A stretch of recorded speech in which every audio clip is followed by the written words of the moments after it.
Hello, students. We will continue our discussion of the seventh scene of Macbeth. I left off in the last lecture where the soliloquy of Macbeth, the soliloquy of vaulting ambition ends. And now at this point we find Lady Macbeth entering the scene and asking, "How now? What news?" Lady Macbeth, "He has almost supped. Why have you left the chamber?" Macbeth, hath he asked for me? Of course, হিটা এক্ষেত্রে ডানকানের কথা বলা হচ্ছে, অর্থাৎ Macbeth is inquiring about the whereabouts of Duncan. How is he and where is he? Lady Macbeth, know you not he has? Macbeth, we will proceed no further in this business. He hath honoured me of late, and I have bought golden opinions from all sorts of people, which would be worn now in their nearest gloss, not cast aside so soon.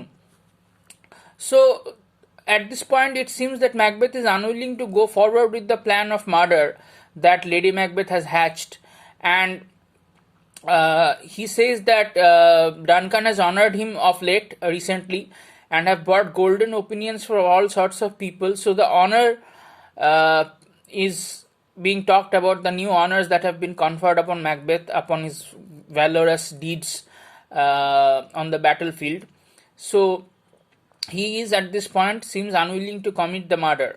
Now Lady Macbeth chastises Macbeth on hearing this in following terms. Was the hope drunk wherein you dressed yourself? Hath it slept since, and wakes it now to look so green and pale at what it did so freely? From this time such I account thy love. Art thou afeard to be the same in thine own act and valour as thou art in desire? Would thou have that which thou estimest the ornament of life, and live a coward in thine own esteem? Letting I dare not wait upon I would, like the poor cat in the adage. The terms in which this rebuke takes place in the play is significant because it shows how Lady Macbeth manipulates Macbeth's motivation to murder Duncan, and how her constant probing and chastisement takes away all the inhibitions that Macbeth could have harbored, and all the, for justifying his decision not to commit murder. But see the terms in which Lady Macbeth rebukes Macbeth. Was the hope drunk? Lady Macbeth এক্ষেত্রে হোপকে একটা this is what is called personification in literature. তোমরা পরবর্তীকালে rhetoric কাকে বলে শিখবে, সেখানে figures of speech কাকে, বিভিন্ন রকম ফিগার্স অফ স্পিচ আছে in literature that will be taught to you. That will be taught personification, where a particular quality, virtue or vice, or certain aspect, certain non-human thing is presented as a person. That kind of representation in literature is called personification. So was hope drunk? Was the hope drunk wherein you dressed yourself? This is a perfect example of the figure of speech I am referring to as personification, because hope here is a person who is first drunkenly hopeful, then comatose, then hangover. Alright, এবং সেই জন্যই green and pale. পরের লাইনে দেখো বলা হচ্ছে, hath it slept since, and wakes it now to look so green and pale at what it did so freely? অর্থাৎ just like a drunk person would wake up to look green and pale, which was popularly imagined as the consequences of drinking too much, তার সাথে the hopeful Macbethকে compare করা হচ্ছে এক্ষেত্রে। From this time such I account thy love, এটা important. such I account thy love, such I consider your love, অর্থাৎ your love as something that cannot be trusted upon, that cannot be counted, that does not have any value, because a drunken person's work and deed has no value. So your love also has no value if you act like this. So এক্ষেত্রে মনে রাখতে হবে the justification of দুটো জিনিস, the justification of his love for his wife, that is Lady Macbeth, and the proof of his masculinity, his manhood. These two are kind of the psychological prices that he has to pay in terms of the murder of Duncan. Art thou afeard to be the same in thine own act and valour as thou art in desire? Which is to say, this could be taken to mean that are you afraid to be and do what you were and desire to be when you are drunk? the drunkenness and metaphor, drunk on what? Drunk on ambition, alright? That is the whole idea. Drunk on what? Drunk on hope, drunk on ambition, drunk on desire. So, desire itself is seen in this play time and again as something that takes man into the realm of the excessive. And the excessive in Macbeth, the realm of the excess in Macbeth is a realm of the irrational and of the unnatural. Just as the witches inhabit a domain of the irrational and the unnatural, and therefore morally they're seen as evil, immoral. That is the idea here also. Would thou have that which thou estimest the ornament of life, and leave a coward in thine own esteem? Letting I dare not wait upon I would, like the poor cat in the adage.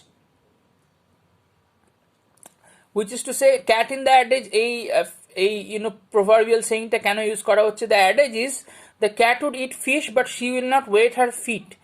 অর্থাৎ ধরি মাছ নাছুই পানি আমরা যেটাকে বলি, that is the idea. Macbeth wants the kingship. ক্যাটের সাথে তুলনা কেন করা হচ্ছে ম্যাকবেথকে? Because Macbeth wants the kingship but will not risk nothing. অর্থাৎ he will not take any risks, do something outside accepted morality to force the issue. এক্ষেত্রে একটা note দেওয়া আছে তোমাদের, in the footnotes that you have, যেটা আমি তোমাদের বারবার মেনশন করছি, প্রত্যেক পেজের তলায় আছে। সেখানে দেখো, unlike Lady Macbeth, contemporaries when Shakespeare's contemporaries use the proverb positively to exhort the ideal to action or to note that luxury carries penalties. কিন্তু এক্ষেত্রে নেগেটিভলি করা হচ্ছে, because Macbeth is a coward, এটাই বলা হচ্ছে। So this is an example of the use of the expression cat in the adage in a negative sense. Macbeth, prithee peace, I dare do all that may become a man, who dares do more is none. খুব significant line. Who dares do more is none, that is, who dares do more is no man. For Macbeth at this moment, daring to kill the king would move him beyond humanity, which is to say, if you are not human enough, then you are not man enough, right? So this is not just a question of masculine and feminine, because both masculine and feminine have to belong to the common sphere of humanity. And who dares to kill the king is, in Macbeth's eyes, in the eyes of a person like Macbeth, who is brought up in the feudal way, and who believes in the system of kingship and the way of thanes and all. For him, that is the person who dares to kill the king is a monster, is a beast. Now, Lady Macbeth, what beast was it then that made you break this enterprise to me? When you does do it, then you were a man, and to be more than what you were, you would be so much more the man. Or Lady Macbeth is implying, if you kill Duncan and become the king, you would be more the man, more of a man. If you dare to kill Duncan and become the king. So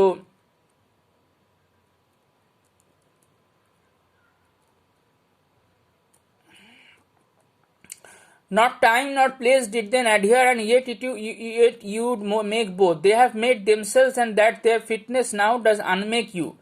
They have made themselves and their fitness. অর্থাৎ এইটা মনে রাখতে হবে যে not time nor place did then adhere. বারবারই এই নাটকে দেখা যাচ্ছে what Macbeths are doing, contemplating doing, and eventually do is something that undoes time, and something that kind of outdoes time, outwits time, tries to overtake the natural processes inherent in time, and tries to alter as it were the course of time itself, which is seen in this place as unnatural, and in this play as something unnatural, and for which Macbeth is eventually punished, of course. They have made themselves, or the time and place have made themselves, and their fitness now does unmake you.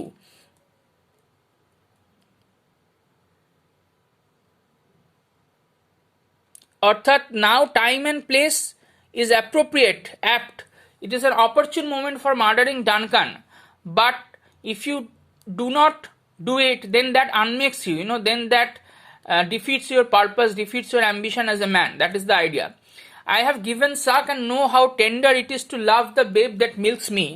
I would, while it was smiling in my face, have plucked my nipple from his boneless gums and dashed the brains out, had I so sown as you have done to this. খুব important image, the naked newborn babe যেটা আমরা ম্যাকবেথের সলিলোকিতে দেখেছি সেই ইমেজটা ফিরে আসছে।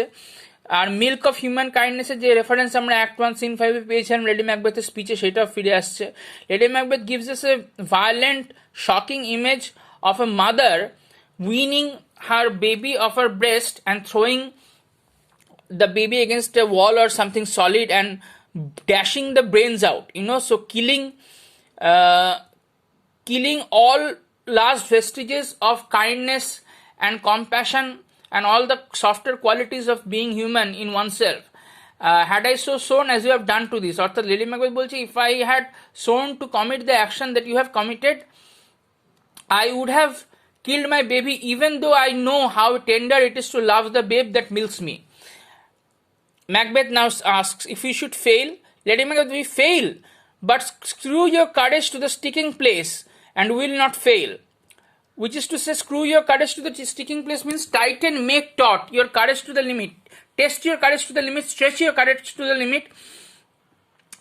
The underlying metaphor, দেখো তোমাদের নোটে দেওয়া আছে, underlying metaphor may be from tightening the tuning pegs of a stringed instrument or from winding up the cord on a crossbow.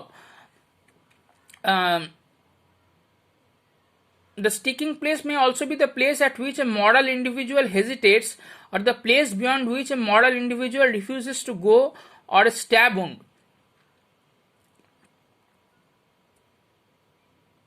So that is the meaning of screw your courage to the sticking place. When Duncan is asleep, where to the rather shall his day's hard journey soundly invite him? His two chamberlains will I with wine and vessels so convince that memory, the warder of the brain, shall be a fume, and the receipt of reason a limbeck only.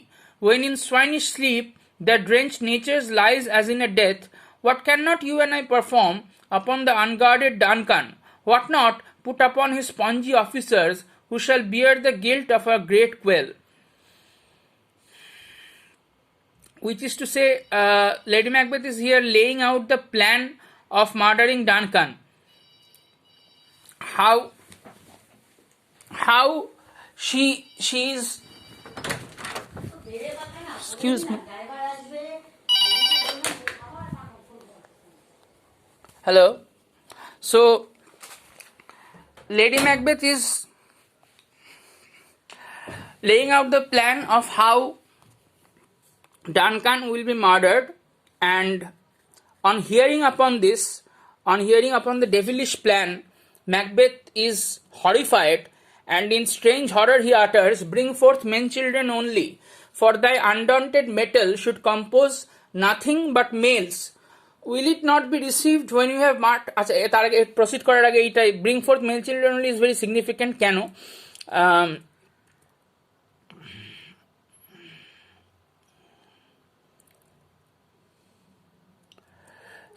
Thy undaunted metal should compose nothing by males. Undaunted metal is spirit, courage, but এটা মনে রাখতে হবে যে in early modern orthography there is no distinction between metal and metal, METAL, metal মানে ধাতু, শক্ত জিনিস যা দিয়ে আর্মার তৈরি হয়, something that prepares armors and weapons for the soldiers. So making possible a pun on male children here as a metallic warriors armored in mail, which is to say, Lady Macbeth is someone whose steely determination for Macbeth will give birth to, or is